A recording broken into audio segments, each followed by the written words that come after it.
Welcome to another episode of You Know Ball, baby. Brought to you by the Run the Play Network.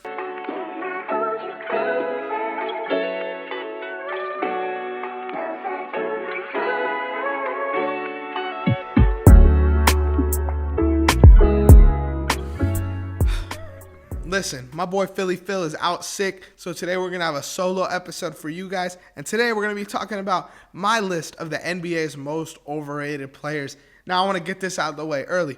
Overrated to me is a dude that everyone knows, and you have to think they're good for them to be overrated. You know, I just don't think they're at the level that people are putting them in the conversations of, if that makes any sense. But all three of these guys are good. I have two players who have been all-stars before. One who a lot of people expect to be an all-star, and I don't know if they're going to reach that. And I'm going to start off with the big one. I'm going to start off with the name I feel like you guys aren't going to like the most, and that's Luka Doncic. I know. Hear me out before you hate. My overrated statement is he's overrated in the conversations of being the best player in the world. He's not in the conversations of Giannis or Jokic, and I think that's where a lot of people put him in, and I'm just not ready for that. His stats are very inflated. He touches the ball damn near every possession, and it's not like Shea's usage percentage is higher than him, but they move the ball a little bit more. The Mavericks offense is it's heliocentric. It's Luka gets the ball, everyone get out of the way, and then if Luka can't create something, someone else is going to get the ball. In the Thunder's offense, it's like Shea gets a play. J-Dub gets a play. We got plays for Lou Dort and Isaiah Hartenstein to come out and just make plays for other players. It's always Luka going to be making the plays for other players, and that's really what I don't like. Another thing I really don't like about Luka's game is if Kyrie gets hot, he just shuts that shit down a lot of the times, bro. He'll take some dumbass step back, slow shot, and sure, he's ramping up and he hits those shots for the most part, but sometimes it's just ugly, bro. Like for this team to win a championship, obviously they lost in the finals, so that was their biggest challenge. But one of their biggest challenges in the playoffs was the Thunder series. And Luka wasn't the one who beat us, the Thunder, in that series. It was P.J. Washington who went out there and he clamped Shea up, and he had some big games in the post and knocking down threes. For this team to win the championship, they're going to need these other guys to have games, and Luka needs to allow that. Getting your inflated stats is cool. He plays when they're up 30. It's just different for me. Like a Shea and a Luka, I think Shea's better than him. I think Giannis is better than him. I think Jokic is better than him. I'd take Tatum over Luka. I get the all-around offensive game, the rebounding, all that is so interesting with Luka, but it's just so inflated to me, and I think that's where it hurts the most. My next overrated player, and this one hurts because this is a dude I actually like. Last season, if you guys were a fan of the pod, you know that we were a Scotty Barnes pod. And this season, I'm going to go out and say that he's overrated. I know he hasn't been available as much, but when he's on the court, it feels like it's RJ Barrett's team. And that, to me, is just not how fans around the league look at the Raptors. And that's why I got to preface all these overrateds with context, because that's what I mean by overrated. I don't mean Luka's a bad player. I don't mean Scotty Barnes is a bad player.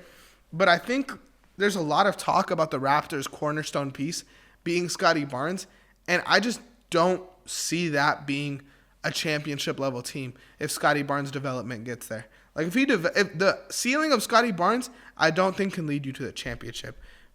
I don't know if the ceiling of RJ Barrett can lead you to the championship, but to me, it's more like the Raptors, as they should value him highly, but they treat him almost as untouchable, and that's the conversations. You never see Scotty Barnes get thrown into a trade, and I just don't think that's realistic. Like, if there's a young star that becomes available, I think Scotty Barnes should be at least dangled. I'm not saying trade him. I'm not saying ship him off for nothing or nothing like that. Scotty Barnes is clutch, though. Like, I took his rebounds the other day, and he hit over 7.5 on Boom Fantasy. So let's hear a word from them. Man, okay, LeBron hit my parlay. Let's get it. Oh, shit, he hit it? Yeah, bro. Look at this. I won $200. I tailed your parlay.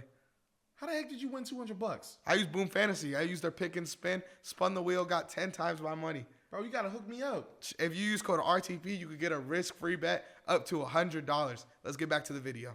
My last player I have for my most overrated players list And this one is a dude that I feel like is very controversial. I think a lot of fans love him, especially fans of this team, and that's Amen Thompson. I know. I love Amen Thompson. I love his defensive upside. He's a great rebounder. I think he has that. He has it all, really, especially athleticism, especially in the open court. But in the half court, he's kind of a zero. And I think the overratedness for me is I just don't see the ceiling that everyone else sees. And maybe I'm crazy for that. But I don't know if he'll ever develop into a shooter. He shoots 23% from three. It's going to be hard for him to get to a 40, a 50, not 50, but like a 35, 40% three-point shooter. I don't know if he ever gets there. I know his defense is going to be top-end NBA defense. I know his athleticism he's probably the most athletic player in the NBA right now today. Should be in a dunk contest this year. With that being said, I don't know how much he separates himself from Asar Thompson either. Because you could say the same thing about Asar, where he's a top-end defender. He's a top-end rebounder. He kind of does it all too. I like both the Thompson twins. I really do. But, like, fans didn't love Ben Simmons because he couldn't shoot the ball. Again, Amen shoots it, but they are both very similar, and they're inefficient as fuck when it comes to shooting three-pointers. And that's perfectly fine. But just, like, what I'm saying is I didn't believe in Ben Simmons. I'm not going to sit here and believe in Amen Thompson. That three-point shot, especially from a guard, is so important, and it makes him almost, like, unusable at the end of games. That's why he's not a starter for this team. You think they would rather start like a Dylan Brooks over at Amen Thompson? You can't, because Dylan Brooks fills the role of being a three-point shooter and a role-player defender. Amen Thompson's a much better defender, but he just can't shoot the damn ball. And that's so important, especially if he could develop that three-point shot, bro, we might have Michael Jordan on our hands. But in the half court, he's a zero.